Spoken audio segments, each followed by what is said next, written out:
I noticed something interesting recently. It's almost like some people need to be 100% sure that something's going to work before they even start. For example, I get emails all the time, and they ask me if I can guarantee 100% that they will start a successful business, or will they make all their money back? Now, here's the interesting thing. Even though we offer a total money back guarantee, we have pages and pages of case studies of successful students, they still aren't 100% convinced it will work for them.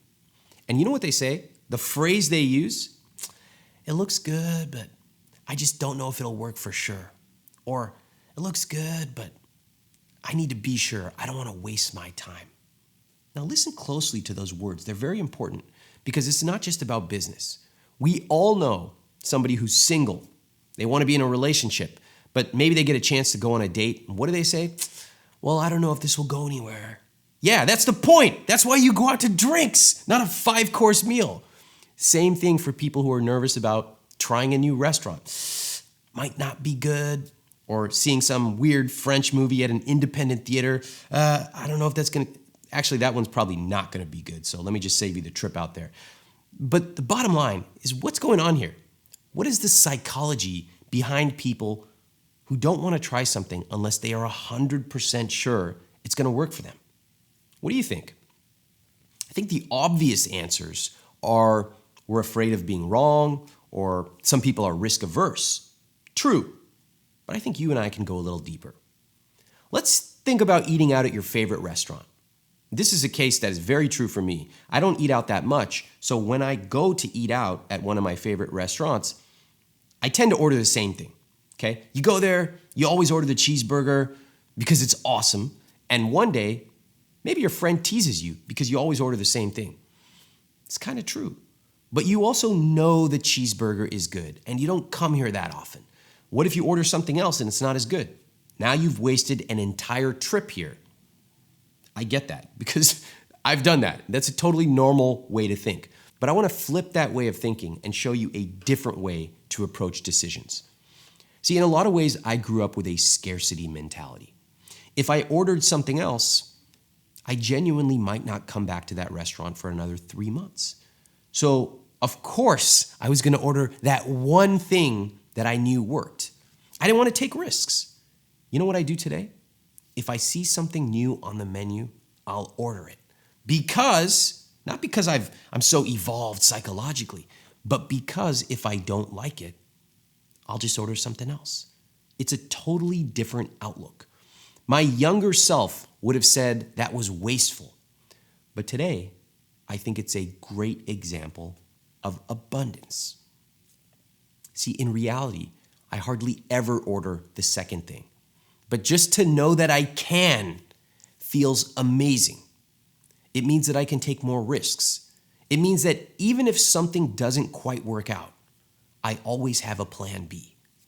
Oh, I tried joining this course on business and it didn't work? No big deal. I did the assignments, wasn't a great fit for me, so I'll ask for a refund and try another one. In short, I can take more risks.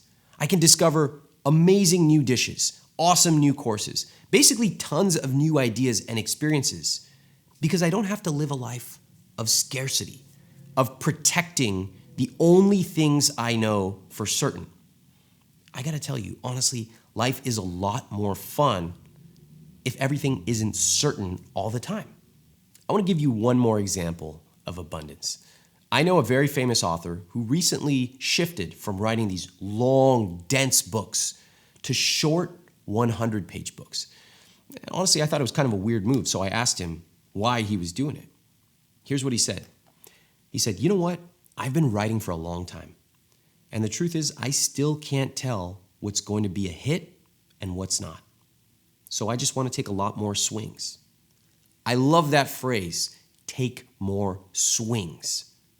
Order a cheeseburger, and if you don't like it, get the salmon. Take a class on paddleboarding.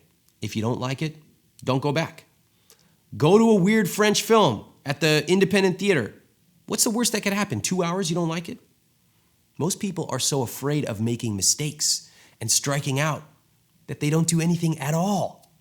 But the best people know that nothing is guaranteed to work.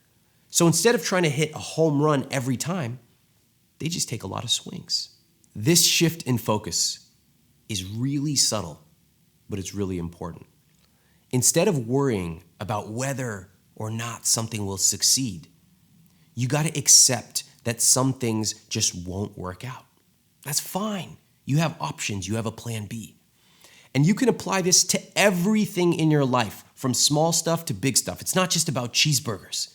A small example is my book buying rule. If there's even a tiny possibility that I'll learn something new from a book, I buy it. And guess what? 8 out of 10 books I read aren't really that great.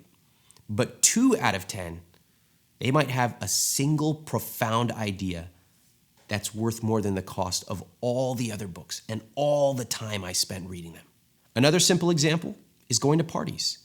Some people are going to ask all these questions. Who's going to be there? What are we doing? What should I wear? What time should I get there? I don't know. I got this other thing too.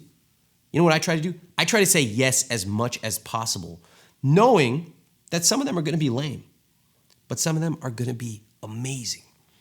And by the way, this is an area I'm working on myself. I want to try to get better at defaulting to yes instead of asking all these questions and defaulting to no. The same thing applies to big stuff in life, like finding your partner or choosing a job. You know, I know people that don't go on a date unless they think they could potentially marry this person. Dude, I would go on dates just to tell my own hilarious jokes. My own jokes! That's a great date. Now, this way of thinking reminds me of a quote from one of my favorite books, Bird by Bird. The author writes, "I think perfectionism is based on the obsessive belief that if you run carefully enough, hitting each stepping stone just right, you won't have to die. The truth is that you will die anyway, and that a lot of people who aren't even looking at their feet are going to do a whole lot better than you and have a whole lot more fun while they're doing it." Let's talk about how to apply this concept to your life. What is something right now that you're stuck on, that you're not taking action on, because maybe deep down you're worried about failing? I want you to stop right now. Forget about success or failure and just commit to this community a certain number of swings that you're going to take this week. For example, if I was trying to land a new client, I'm going to commit to 10 phone calls with prospects, even if I'm pretty sure none of them are going to buy. Just taking more swings. Or if I'm single and I want to be in a relationship, I'm going to commit to asking 5 people on a date this week. Okay, I know some of you are socially awkward. Maybe not 5. Let's just try 2. Okay? Maybe they're going to say no.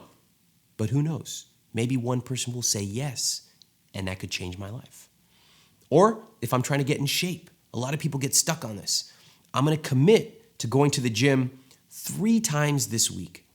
Honestly, even if you just go and 2 of them, you just get on the treadmill for 2 minutes and go home, it's better than nothing. I have 1 awesome workout. I'm happy. Remember, not everything has to be perfect. I want you to start taking more swings. So write your comment below and share your commitment, the one thing you're going to do to take more swings right now.